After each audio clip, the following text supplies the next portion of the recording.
In this video, we are going to be looking at the index laws. So these are rules for simplifying algebraic expressions involving powers of the same base. So when multiplying terms with the same base, we add the powers. So a to the power of m times a to the power of n equals a to the power of m plus n. On your screen you can see two examples. Notice in the first one we have a to the power 5 to the power 3, then 5 to the power 2, and what you do is you add those powers, 3 plus 2, so the new power is 5, so 5 to the power of 5. If we look at the second example there, we notice some blue coefficients, 2 and 3. I like to put them separate, so it's 2 times 3, which gets us our 6 at the end here. Alright, and then we look at our a's, we have a to the power of 2 times a to the power of 3 here. So we get a to the power of 2 plus 3, which is a to the power of 5. So you kind of break it down into separate parts.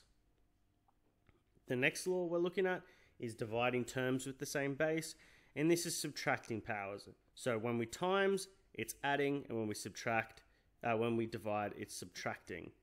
So in this case, you'll notice something different. Notice how it's a to the power of 3 divided by a. Essentially, there is an invisible 1 there. So we can say it's a to the power of 3 take away 1, which gets us a to the power of 2. Next, we have an example with some coefficients. We have 6 and 2. So again, we look at those separate. We go 6 divided by 2 equals 3. And then we look at our powers. So b to the power of 4 divided by b to the power of 2 is going to be b to the power of 4 take away 2, which is 2. So our final answer is 3b squared. Our next law is when you're raising a term with a power to another power, we multiply these powers. So we have two more examples here. I like to remember if there's brackets separating the two powers, we need to multiply. So in this case, we have 2 and it's separated, if you look here, it's separated from the 4 by a bracket. So that means it's going to be m to the power of 2 times 4, which gets us m to the power of 8. We then look at another example where we have a coefficient, which means we just break it up into two parts. This 2 goes to the power of 3, as you can see here. And then we have our q 4 times 3 here, because again, these powers over here are separated by a bracket. So our final answer is going to be 2 to the power of 3, which is 8, and then q, and then 4 times 3 is 12, so q to the power of 12.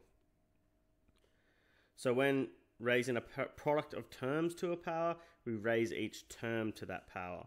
So again, everything in the brackets is to the power. So in this case, the 2 and the b are both to the power of 2, which you can see here.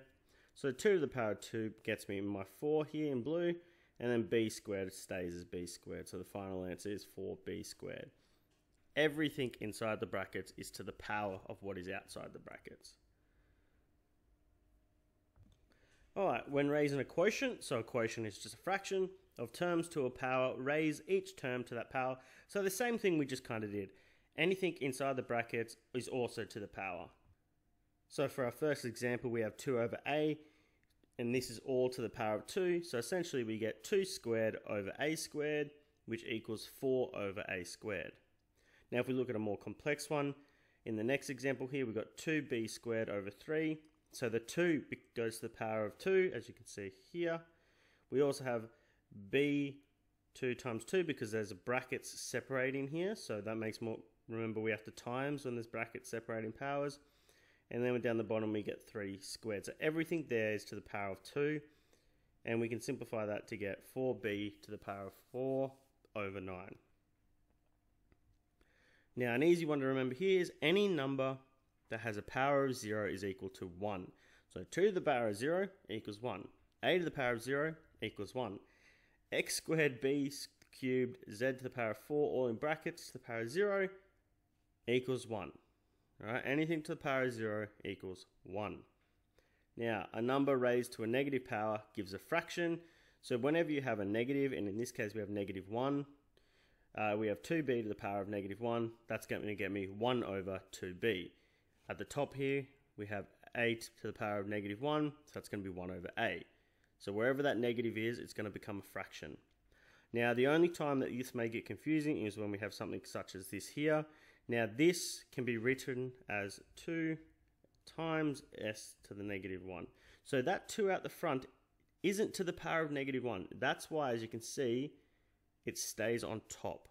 Now, if there was brackets like we had in the first example, the 2 goes down, but there's no brackets. So only the s is to the negative 1. So that means that only the s can be brought down to the denominator. Now, a number raised to the power of negative 1 gets its reciprocal. So if you already have a fraction, such as a over b, and we have that to the power of negative 1, we just flip it.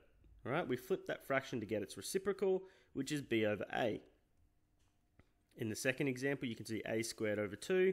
Again, we flip it because it's to the power of negative 1, and we get 2 over a squared. So here we have another example, a number raised to a power of negative n gives its reciprocal raised to the power of n.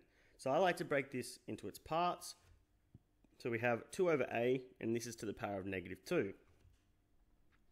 So I want to focus on getting rid of this negative first. So remember, if there's a negative, we flip the fraction. So what happens here is this flips, which has happened over here. We get a over 2. And now I can look to put everything to the power of 2. So I get a to the power of 2 over 2 to the power of 2, and you simplify it down to get a squared over 4.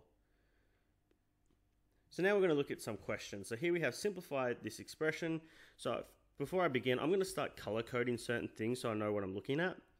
I know I've got a 5 here, I've got an n to the power of 8, and I've got a t. Let's change the t, we'll pick a different color. T can be green. Times, now I have a normal number, so I'm going to make that blue as well, like the 5. I then have some sort of n, so n to the power of 8 can be red because our other n was red. And then we have t to the power of 4 because our t's are green. So here I'm going to have 5 times 6, right? So I can write that down. And then I've got n to the power of 8 times n to the power of 8. Now remember your laws, if you're timesing something with the same base, you add the powers. So this turns into n to the power of 16. And then the last one here, we have t times t to the power of 4. Now remember, there is an invisible 1 there, so it's t1 times t to the power of 4, where we add the powers, so we get 1 plus 4, which is 5, so t to the power of 5. So sometimes it's best to break it down into each of its components and then solve those separately to get our final answer. So here we have 45 a to the power of 15, b to the power of 5 over negative 5 a to the power of 5. Again, I like to break it into its parts. So we have 45 and minus 5. We have a15 and a5. And then lastly, we have b5. Now this is all a fraction. So 45 divided by negative 5, that's going to get me negative 9.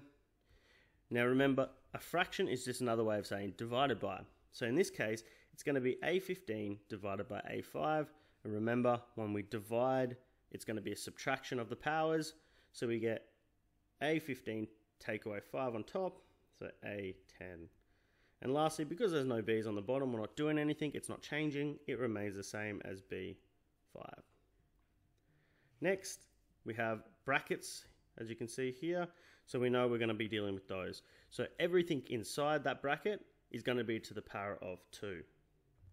So I like to write this out. So we have, no bracket, we have 2 to the power of 2. We have a3 to the power of 2, so that means we're going to be times in it because there's a bracket separating our powers. We have m2 times 2. So we get 4, a to the power of 6, m to the power of 4. Again, let's focus on getting rid of this negative first. Now remember, the negative flips it to get a reciprocal. So essentially this flips.